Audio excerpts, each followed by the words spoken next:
সবাই সামনে একটু বসে বলুন, পিছনে লোক দেখতে পাচ্ছে না। হ্যাঁ, আপনারা একটু বসুন, ধৈর্য সহকারে বসুন। আমাদের মাঝে কথা বলবে বক্সা থানা ভারপ্রাপ্ত কর্মকর্তা মহোদয়কে স্টেজে আসার জন্য বিশেষভাবে অনুরোধ করছি।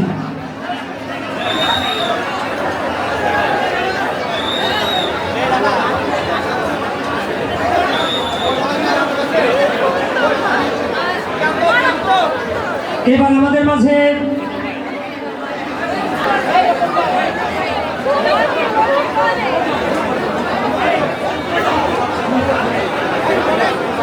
এই অনুষ্ঠানের সার্বিক তত্ত্বাবধায়ক